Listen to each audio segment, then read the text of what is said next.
أعيد محدثكم اليوم من قلب شمال قطاع غزة وتحديدا مدينة بيت لاهيا في برنامج الدعم النفسي الذي ساهم فيه مشكور فريق ART والفريق المساعد معه.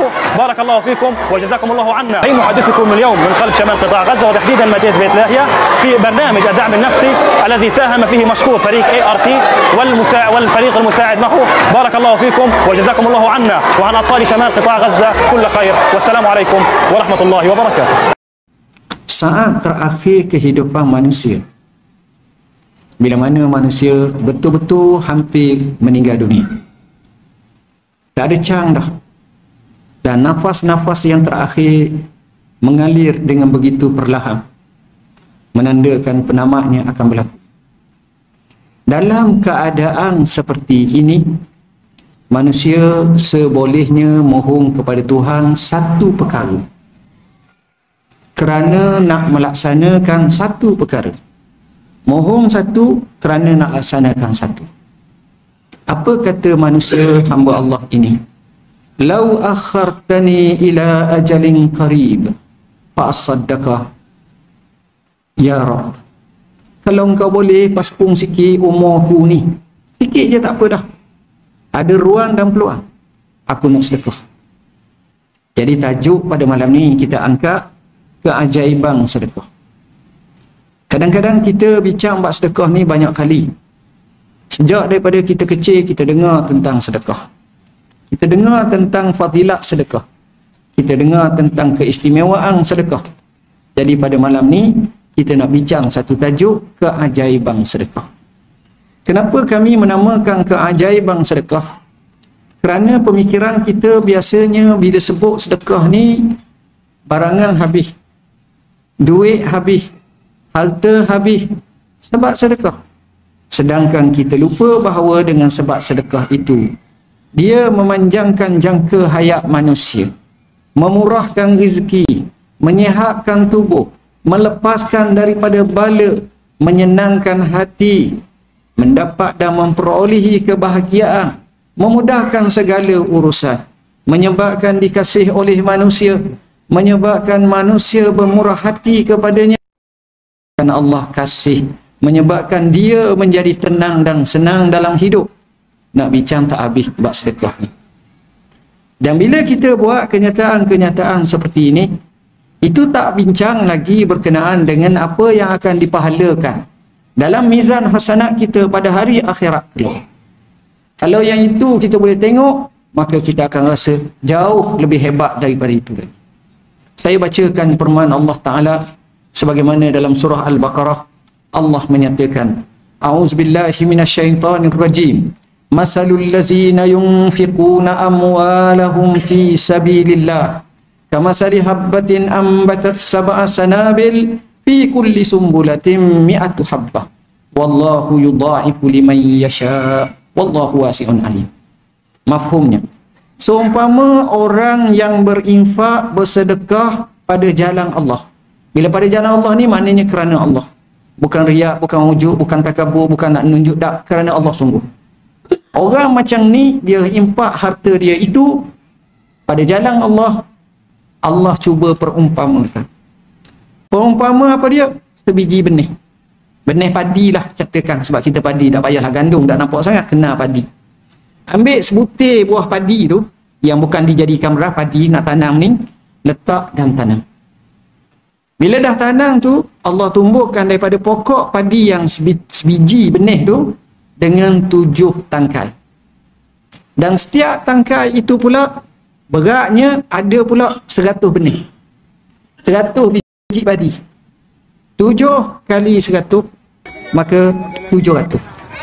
Kemudian Allah sengaja mengekstrakan satu kalimah, wallahu yudha'ifu liman yasha. Allah memungkinkan dia nak menggandakan kepada siapa lagi banyak. Maknanya unlimited. Hak tadi sebut dah 700.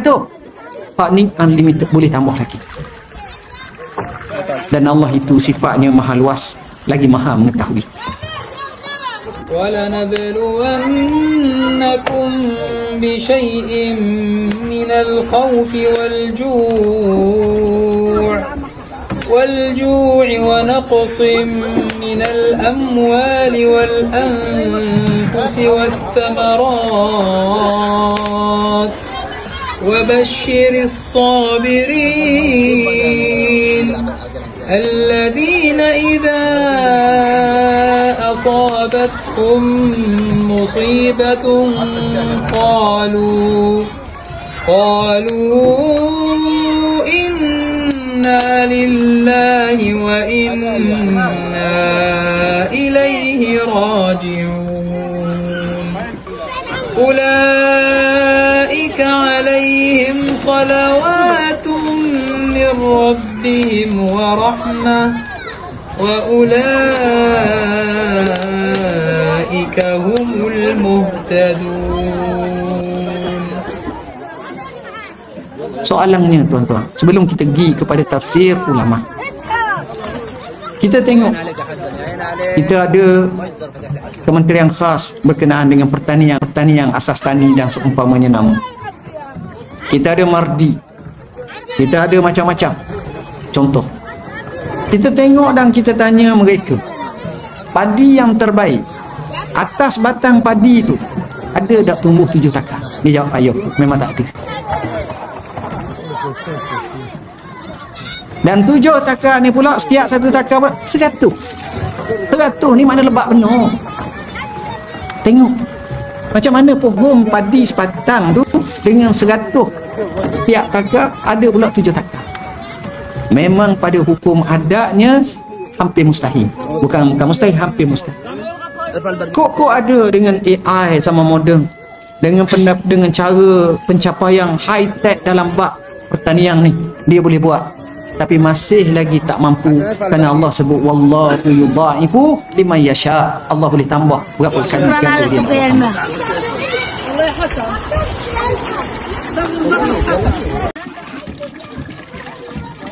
Assalamu alaikum. Thanks for ART team for distributing water in Gaza, exactly as you asked them. So thanks for supporting here Gaza people. Thank you very much.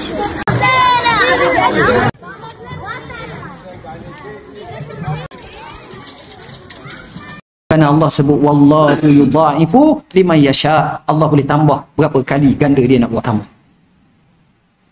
Ini tawaran Tuhan. Bismillahirrahmanirrahim. نحن معكم في يوم الجمعة 11/4/2025 نقوم بتوزيع المياه في منطقة معسكر جبال شمال قطاع غزة بمناطق فريق ARA. نشكر فريق ARA بارك الله فيهم وجزاهم الله عنا كل خير. مثل الذين ينفقون أموالهم في سبيل الله كمثل حبة أنبتت 7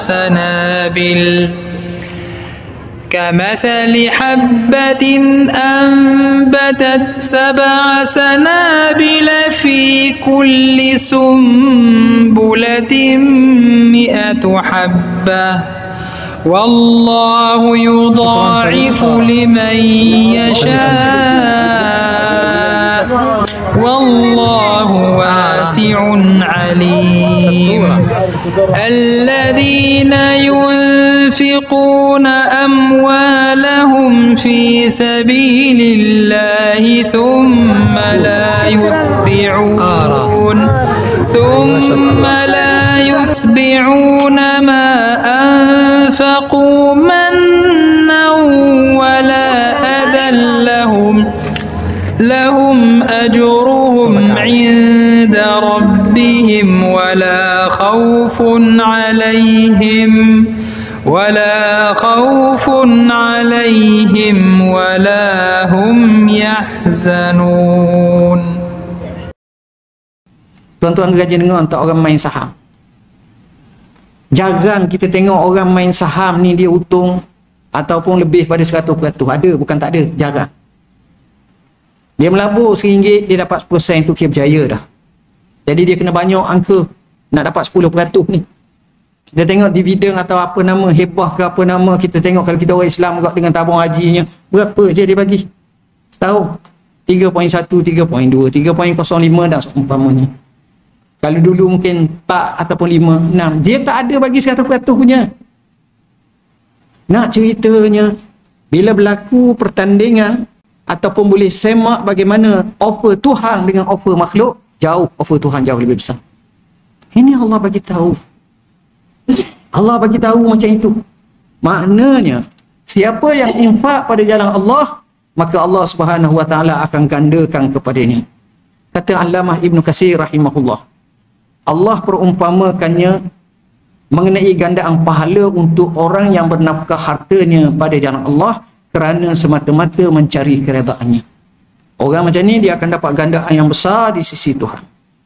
Al-Imam An-Nasafi rahimahullah dalam kitabnya Madarikut Tanzil menyatakan bahawa Allah membuktikan kekuasaannya dalam menghidupkan yang mati, seterusnya Allah menggesa supaya menginfak pada jalan Allah kerana pahalanya sudah tentu amat-amatlah banyak. Ini jelas. Mereka tengok macam tu, maka fahamlah kita betapa hebatnya pahala mereka yang mencari rezeki daripada Allah, kebaikan daripada Allah, kelebihan daripada Allah.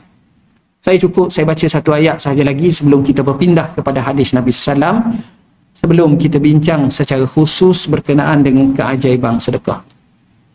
Ayat yang kedua, sebagaimana yang disebut dalam surah Sabah, ayat 39. Allah kata apa? Firman Allah Ta'ala, a'udzubillahi minasyaitanirrajim. Wa ma anfaqtum min syai'in fahuwa yukhlifuh wa huwa khairur raziqin. Tidaklah kamu infakkan daripada sesuatu. Min syai'. Min ini salah satunya menunjukkan litabai sebahagian. Syai' itu datang bentuk nakirah yang memberi makna boleh jadi sikit sangat. Seria kita masuk masjid, kita letak dalam tabung tu. Seria ni kalau kita infak pun tak rugi, kita simpan pun tak utuh. Dalam bahasa mudahnya, tak akan kayanya dengan sebab simpan seria tu. Dan tak akan jatuh apa kedananya dengan sebab kita infak seria tu, tak. Contoh. Sekalipun sikit macam itu, Allah kata apa? Fahuwa yukhlifu. Allah akan ganti. Nak bagi tahu macam mana gantian Allah ni, Allah tutup dengan ayat wa huwa khairur raziqin. Allah adalah sebaik-baik pemberi rezeki. Allah ganti. Dan cerita Allah ganti ini, tuan-tuan, bukanlah satu cerita yang tidak ada asas, tapi terlalu banyak asasnya. Sama ada Allah ganti di dunia, dan ini yang banyak kita tengok, sementara lagi Allah ganti di akhirat, maka itu sudah tentu besar pahalanya. Jadi daripada situ menunjukkan kepada kita, mereka ini diajar untuk berinfak dan bersedekah. Sampai dunia jatuh ke tangan orang fasik ataupun orang kafir yang merosakkan. Kita tak ambil, diambil oleh orang fasik. Orang fasik boleh menambah kefasikan dia lagi. Kan? Diambil oleh orang kafir yang merosakkan. Orang kafir boleh menambahkan kerosakannya lagi. Orang Islam kena ambil. Bila kita faham cara melihat dunia, itulah zuhud. Ambil di tangan, diurus. Jangan lepas orang yang fasik. Lebih baik orang masjid yang ambil dunia ramai-ramai. Saya ada sedikit pengalaman. Satu hari saya ada buat program dekat Xi'an. Xi'an ni ibu kota China lama, sebelum Beijing. Dekat situ ada masjid lama, umur lebih 1,200 tahun. Masjid lama. Jadi kota Xi'an ni banyak orang Islam. Saya suka tengok orang Islam berniaga. Saya suka tengok orang Islam berniaga. Jadi satu hari saya tanya satu orang pakcik. Orang tu bercakap Arab. Yang tu umur kat 90 waktu tu. Waktu tu umur 90. Saya tak tahu lagi ke tak. Jadi saya tanya dia, saya pakcik. Pakcik dah berumur macam ini, kenapa nak berniaga lagi? Anak pun dah banyak kedai situ. Cucu pun dah ada kedai. Bukan saja anak, cucu pun dah berniaga dah. Pakcik tak rehat ke? Pakcik nak berniaga untuk apa? Saya tanya dia. Dia kata nak. Aku kalau berniaga untuk diri aku dah cukup. Aku cukup dah. Anak aku semua dah ada kedai, dah berniaga dah. Anak semua selesai dah. Cucu pun dah selesai. Untuk aku selesai dah. Tapi kenapa aku terus berniaga? Sebab aku nak kayakan masjid. Aku nak kayakan madrasah. Sebab aku terus berniaga. Kan berbeza dengan setengah-setengah orang. Nak berniaga tu sebab nak kayakan diri. Kan beza tu. Jadi apabila diri dah okey, dah cukup lah, apa lagi nak. Sedangkan masjid terminta-minta rayuan derma ya, untuk kita punya toilet ni dah tersumbat 3 bulan ya. Dia tu kayakan masjid. Sebab itu masjid berumur 1,200 tahun masih berdiri gagah lagi. Thanks for watching. Like, comment, share. Please subscribe. Make dua and help Gaza. Video agihan bantuan ini hak milik ARA Team dilarang edit video ini tanpa kebenaran.